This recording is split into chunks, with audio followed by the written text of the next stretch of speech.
Bueno, hola. Lo que vamos a ver hoy es la segunda parte de sangre, que es sistema inmune, así como la primera parte se basaba en los eritrocitos, en la parte de la hemoglobina, la parte de la saturación, del volumen corporal medio y todo eso. Ahora nos vamos a estar centrando en los leucocitos, los glóbulos blancos. Y después vamos a tener una clase de hemostasia, que es la coagulación, en la cual nos vamos a centrar en los trombocitos, en las plaquetas. Entonces ahí tenemos todos los elementos formes de la sangre. El sistema inmune lo vamos a dividir en tres partes. También la parte de generalidades, que vamos a hablar más que nada de los leucocitos, los distintos tipos de leucocitos, y la inmunidad innata, que va a ser la segunda parte, y la inmunidad adquirida al final. Entonces vamos a ir viendo de a poquito. Vamos a empezar con este video que sería el de generalidades entonces. Bien, entonces, si tenemos los leucocitos, ¿se acuerdan que los leucocitos, como todos los elementos formes de la sangre, derivaban de la célula madre hematopoyética, en la médula ósea, y me daba la célula linfoide y la mieloide. La linfoide, como su nombre lo indica, me va a dar lugar a los linfocitos, tanto los T como los B. Y los linfocitos van a ser las estrellas de la inmunidad adquirida, la última parte de inmuno.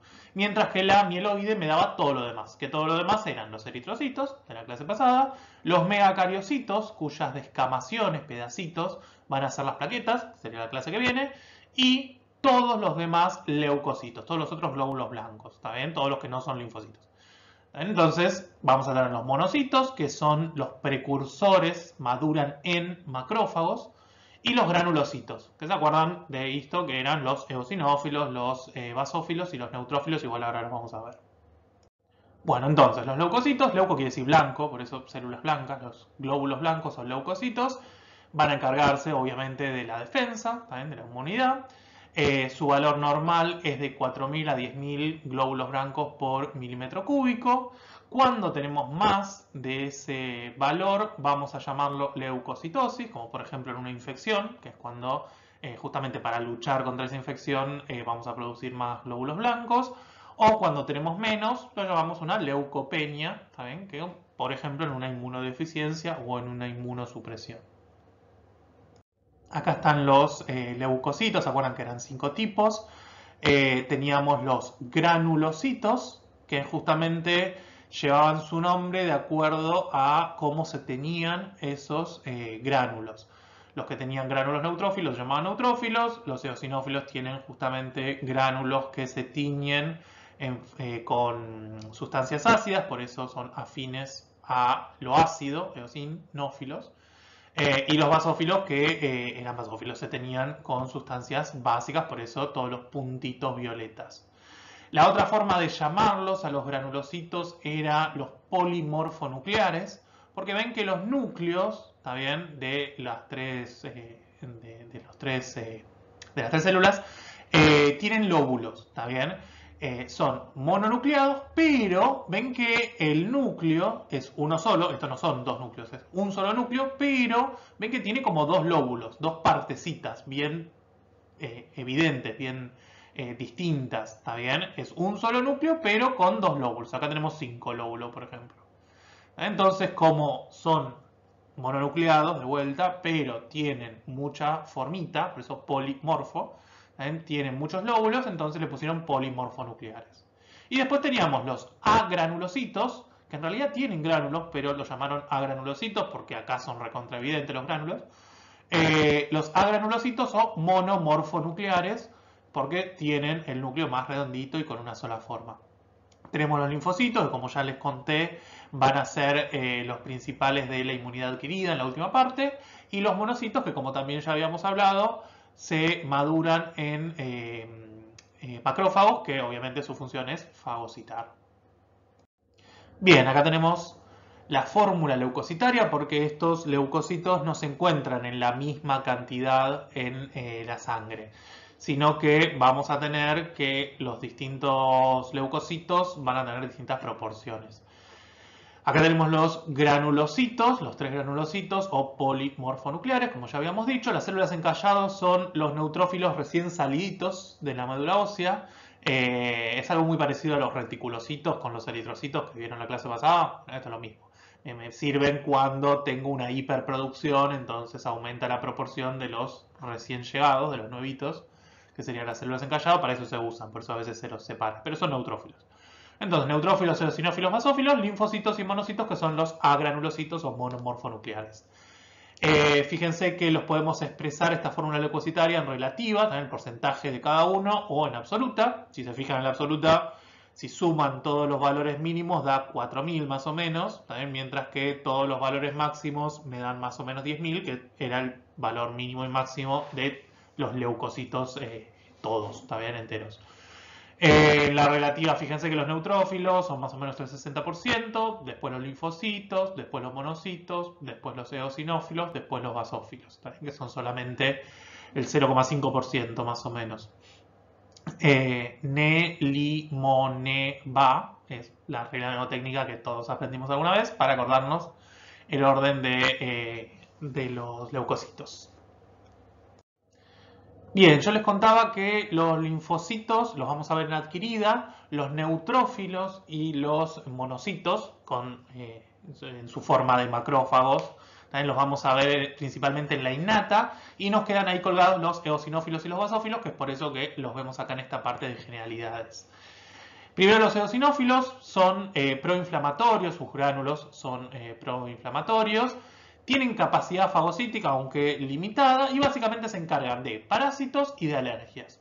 También van a estar aumentados, por lo tanto, en parasitosis y en reacciones alérgicas.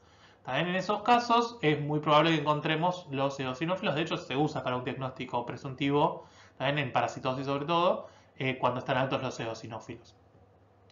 Por eso también, como se encargan de protegernos de los parásitos y de los alérgenos, es que van a estar justamente en los lugares de entrada de esos parásitos o esos alérgenos, que son el aparato respiratorio y el aparato digestivo.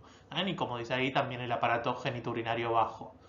En esos casos va a haber más eosinófilos para tratar de evitar que tanto los alérgenos como los parásitos puedan meterse en el medio interno o, en algunos casos como el de los parásitos, quedarse ahí en la mucosa.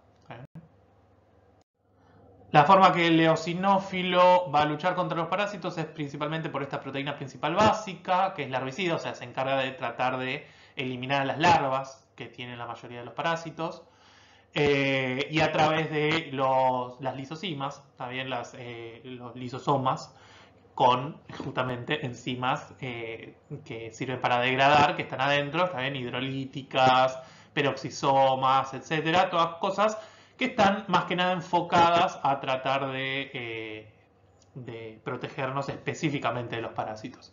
Y después tenemos la función proinflamatoria que habíamos hablado antes, también tiene mediadores químicos de la inflamación en sus gránulos. En innata vamos a hablar mucho de inflamación, por eso no me voy a meter demasiado, pero básicamente la vasodilatación y el aumento de la permeabilidad vascular o capilar es la inflamación, o sea, eso es la inflamación. También la broncoconstricción también es un signo propio de la inflamación en el aparato respiratorio.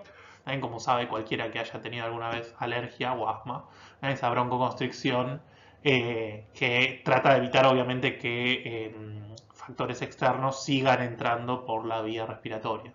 Y después también modula la reacción inflamatoria, no solo la puede empezar, sino que cuando ya está la reacción inflamatoria puede modularla, puede regularla para arriba o para abajo.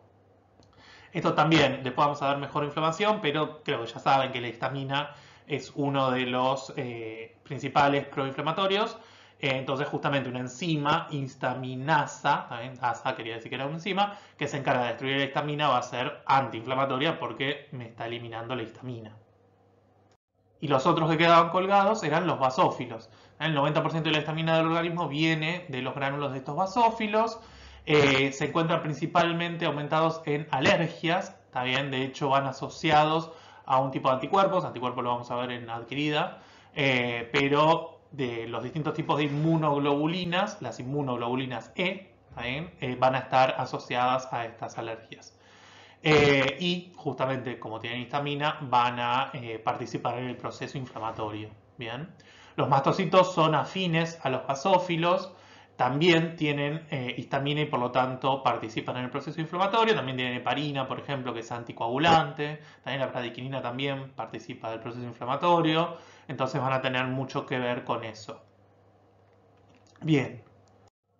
Y por último, tengan en cuenta que los leucocitos no se encuentran en un lugar específico en el cuerpo, sino que están en un montón de lugares. Entonces podemos encontrar leucocitos en órganos también específicos, órganos linfoides como el vaso, la médula ósea o las amígdalas, ¿está bien? Después también podemos encontrar acúmulos de leucocitos en ciertos tejidos, sobre todo en las mucosas y las submucosas, como por ejemplo las placas de Peyer, ¿se acuerdan? Que eran acúmulos linfoides en el intestino, los ganglios linfáticos, ¿está bien? O los acúmulos linfocíticos en el apéndice.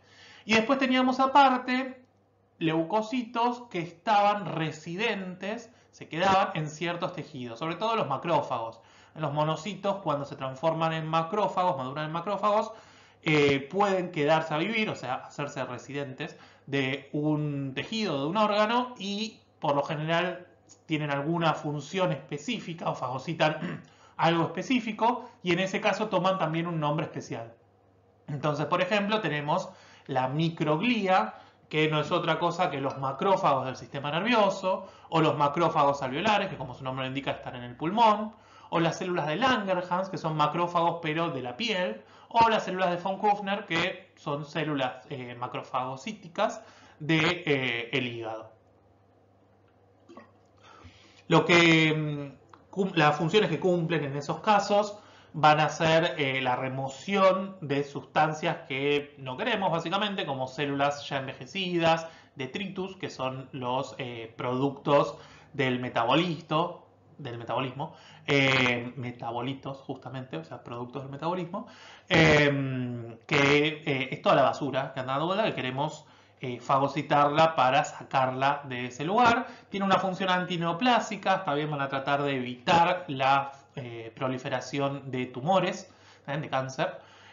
Van a actuar como células presentadoras de antígenos, esto ya lo escucharon nombrar, pero lo vamos a ver mejor en adquirida justamente, porque van a estar presentándole los antígenos a ciertos leucocitos para producir, por ejemplo, anticuerpos. Y van a generar una respuesta inmune específica, en el caso de los órganos linfoides, se está hablando acá, pero tengan en cuenta que en muchos casos también va a haber una respuesta inmune inespecífica, de hecho eso es justamente lo que vamos a ver en el próximo videito, que es el de inmunidad innata.